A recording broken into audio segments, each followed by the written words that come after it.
नमस्कार। नींद में खर्राटे लेना क्या किसी गंभीर बीमारी के लक्षण हो सकते हैं? जवाब है हाँ।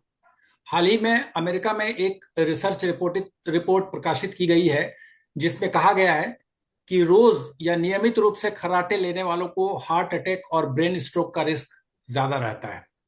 अमेरिकन एकेडमी ऑफ ऑटोलैरिंगोलॉजी के मुताबिक दुनिया भर में ये समस्या लगातार बढ़ती जा रही है।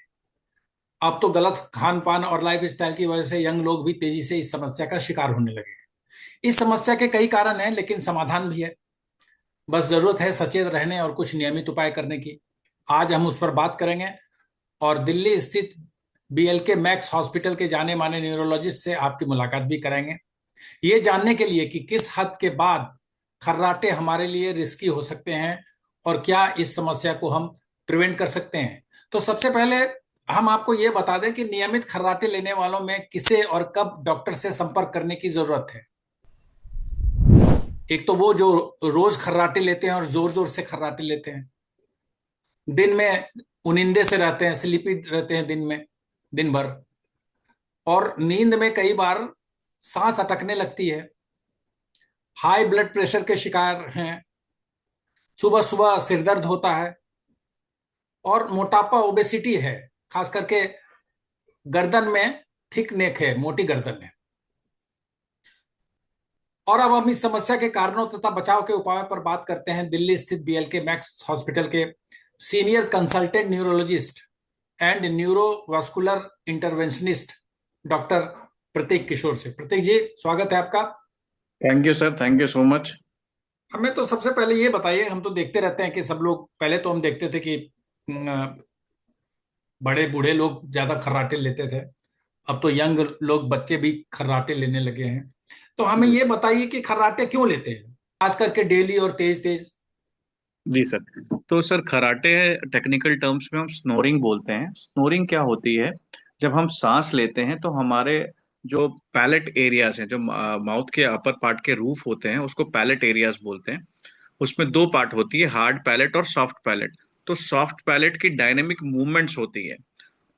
तो सांस लेने की प्रक्रिया में ये डायनेमिक मूवमेंट्स होती है, तो इससे आवाज आती है, जिसको हम स्नोरिंग बोलते हैं।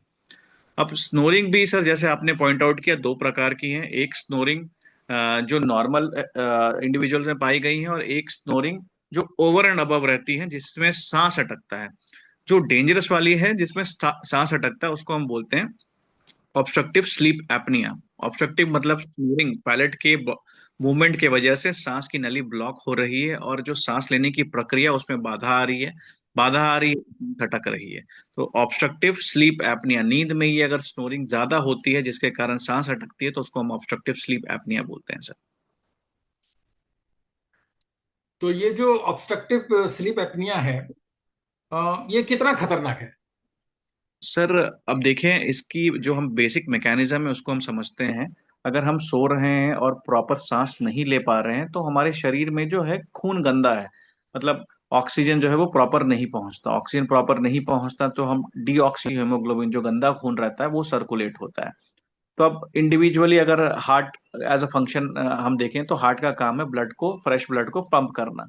तो हार्ट भी वर्क ओवरलोड होगा, क्योंकि उससे गंदा खून पंप करना है। अब गंदा खून पंप करेगा तो हार्ट उसको और प्रेशर से पंप करना चाहेगा, ताकि हर जगह सर्कुलेट हो सके। सो हार्ट की जो पंपिंग एक्शन है वो बढ़ती है। हार्ट की पंपिंग एक्शन बढ़ेगी तो बीपी बढ़ेगा। हार्ट की पंपिंग एक्शन बढ़ेगी तो अरिथमियाज, यानी हार्ट अटैक होने के चांसेस, या एट्रियल फिब्रिलेशन होने के चांसेस, जिसमें अरिथमिया बोलते हैं, जैसे सडनली हार्ट अरेस्ट होता है, उसके चांसेस बढ़ जाते हैं। अब ये गंदा खून हर जगह पहुंच रहा है, हर जगह पहुंच रहा है, तो हमारे मसल्स को भी गंदा खून मिलता है, ताकि तो उसकी रिकवरी प्रॉपर नहीं होती। हमारे ब्रेन को भी गंदा खून मिलता है, ब्रेन फॉग में रहता है, ब्रेन को प्रॉपर ऑक्सीजनेशन नहीं मिलती है। हमेशा ऐसा लगता है कि हम प्रॉपर सो नहीं पाए हैं, नींद आ रही है, थकावट होती है, कंसंट्रेशन डिक्रीज होता है, अलर्टनेस लेवल नहीं होती है। तो हर डोमेन ऑफ एक्टिविटी बढ़ती है। साथ के साथ में सर, ये बहुत इंपॉर्टेंट है जानना कि इस गंदे खून से एक और प्रोसेस ट्रिगर होता है, जिसको हम शरीर में इन्फ्लामेशन बोलते हैं। कि हर जगह प्रॉपर होम्योस्टेसिस नहीं रीच आउट होती है, तो इन्फ्लामेशन होता है। अगर इन्फ्लामेशन होगा तो अगेन वही प्रोसेस स्टार्ट हो जाएगी, जो बॉडी में ब्लॉकेज का कार्यक्रम स्टार्ट करती है। जैसे हार्ट अटैक के चांसेस बढ़ जाते हैं, ब्रेन अटैक यानी स्ट्रोक अटैक के चांसेस बढ़ जाते हैं, हाई बीपी, कोलेस्ट्रॉल, डायबिटीज, सारे एक सर्कल में आते हैं सर। तो इसका क्या क्या उपाय, कोई इसका प्रिवेंशन है? जी सर। तो सबसे पहले सर, प्रिवेंशन जानने से पहले हम जानते हैं कि ये कारण क्या है, क्यों तेजी से बढ़ रहा है, तो हमें प्रिवेंशन समझ में आ जाएगा। जो कारण है बेसिकली सर, जैसा आपने बताया कि ये जो हमारा एरिया है इसको हम मैंडिबल एरिया बोलते हैं, ये हमारे नोस्ट्रल्स एरियाज हैं। तो हम सांस लेते हैं तो फ्रेश ऑक्सीजन हमारे माउथ के थ्रू हमारे एयर पैसेज में जाता है। अब कहीं भी इस पैसेज में रुकावट होती है, ब्लॉकेज होती है, तो ये ऑब्स्ट्रक्शन पैदा करता है, जो हम ऑब्स्ट्रक्टिव स्लीप एपनिया के नाम से जानते हैं।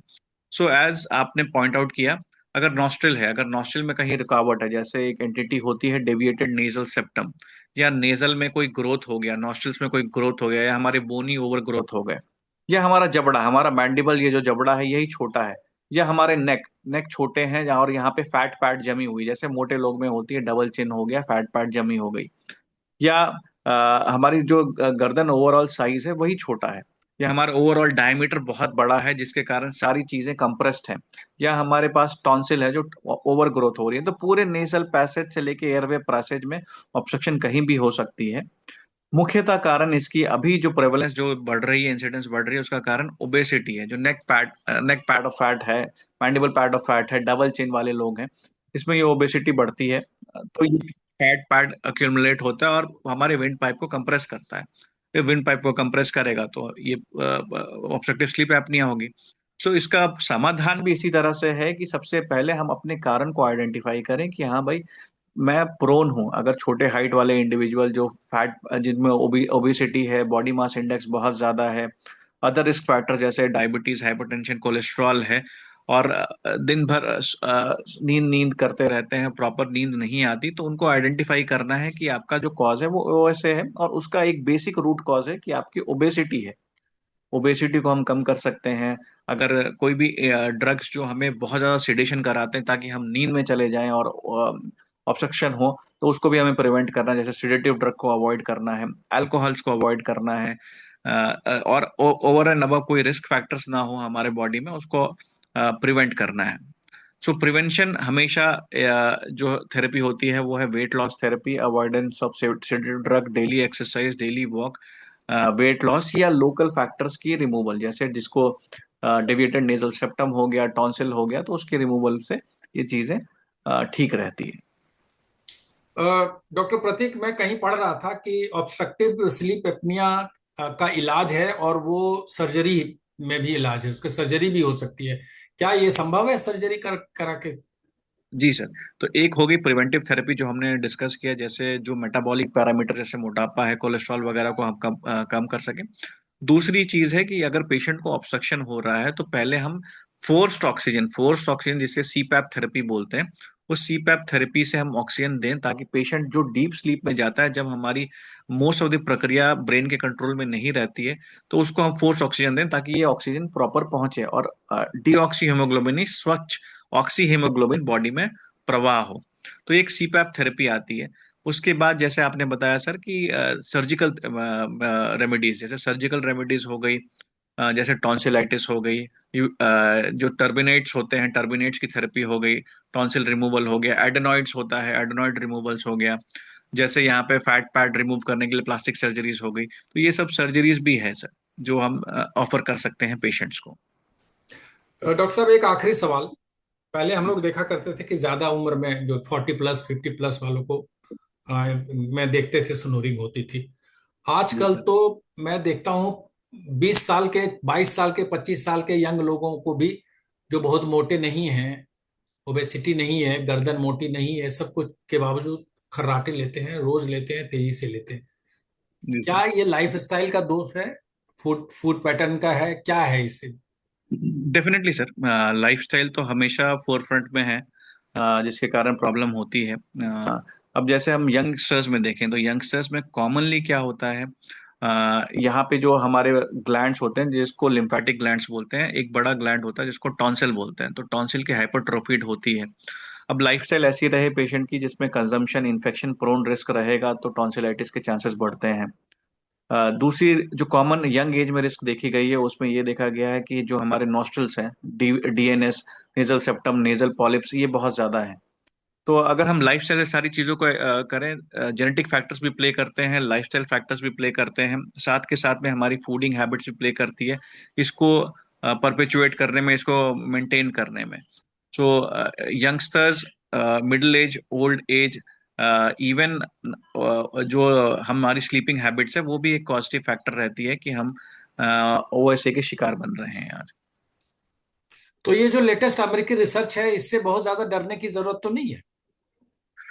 सर ओएसए एक साइलेंट कॉज है। जैसे बहुत सारे पेशेंट्स जो हमारे पास आते हैं एज अ न्यूरोलॉजिस्ट, हम day in day out stroke patients देखते हैं। स्ट्रोक इन यंग बहुत कॉमन है। जैसा प्रीवियस डेटाज, हमारे जो बीएलके के डेटाज अगर मैं शेयर करूं तो हमें हमारे 100 में से 20 to 30% population stroke in young होते हैं। अब इन स्ट्रोक इन यंग पॉपुलेशन में जो 5 to 20% का जो रेशियो है वो ओएसए रहते हैं। तो ये जो ओएसए है, OSA is considered as silent killer now. जैसे हमने बताया कि हम स्ट्रोक वर्कअप करते हैं तो उससे हम एनालाइज करते हैं कि भाई बॉडी में क्लॉटिंग टेंडेंसी क्यों बनी। अगर खून किसी का गाढ़ा हो रहा है तो उसका कारण क्या है। अगर 20 साल, 22 साल या 30 साल के एज में स्ट्रोक हो रहा है, लकवा हो रहा है, फालिश हो रही है, तो कहीं ना कहीं खून गाढ़ा हो रहा है। और खून गाढ़ा, डायबिटीज, हाइपरटेंशन इस एज में नहीं हो रहा, लेकिन उसके नहीं होते हुए भी स्ट्रोक रिस्क बढ़ रहे हैं। तो कहीं ना कहीं एक ऐसी प्रक्रिया बॉडी में चल रही है जो इन्फ्लामेशन करा रही है, जो बॉडी के बैलेंस को ऑफ ट्रिगर कर रही है, और खून हमें गंदा हो रहा है, और उसके कारण से ये सारी चीजें बन रही है। तो एक बहुत इंपॉर्टेंट कारण जो निकल के आती है वो है ओएसए। और specially stroke in young, heart attack in young में वन ऑफ द फैक्टर्स, की फैक्टर्स हैं जो हमें देखने को मिल रहा है। स्नोरिंग को बहुत लोग बीमारी नहीं मानते, एक आदत मानते हैं, एक साधारण आदत मानते हैं, इसलिए लोग नजरअंदाज कर देते हैं। ऐसा कौन सा समय है कि हमें लगे कि नहीं, डॉक्टर को दिखाना चाहिए, ज्यादा हो रहा है? जी सर। तो स्नोरिंग एक नॉर्मल प्रक्रिया भी है, लेकिन snoring over and above intensity की, लाउड स्नोरिंग अगर कोई करता है, स्नोरिंग के साथ साथ बीच में उठने की प्रक्रिया रहती है कि ये सांस अटक गया और बार बार उठ रहा है। रात फ्रीक्वेंसी ऑफ यूरिनेशन रात भर किसी की बढ़ जाती है और वो स्नोर करता है। अगर स्नोर करता है और स्लीप बेनिफिट नहीं मिलती, यानी उसको नींद प्रॉपर नहीं होती, सुबह उठ के डिक्रीज कंसंट्रेशन रहता है और दिन सुबह में सोने की प्रक्रिया रहती है। कोई आदमी अपना काम करते वक्त अचानक से सोने लगता है, ट्रैवल कर रहा है सोने लगता है, काम कर रहा है सोने लगता है, इंटरव्यू दे रहा है सोने लगता है। साथ के साथ में सारे रिस्क फैक्टर्स जैसे छोटी हाइट होना, ओबेसिटी होना, डायबिटीज, हाइपरटेंशन होना, डिस्लिपिडीमिया, कोलेस्ट्रॉल होना, इन सब पेशेंट्स को हमेशा टारगेट आउट करना चाहिए कि हाँ, ये इसमें स्नोरिंग हमेशा खतरनाक रहेगी और ये प्रॉब्ली वार्निंग साइंस है और ये इनिशियल फेज है कि आपकी डिजीज डेवलप हो रही है आपके बॉडी में, और आगे जाके खतरों की घंटी बजेगी ही बजेगी।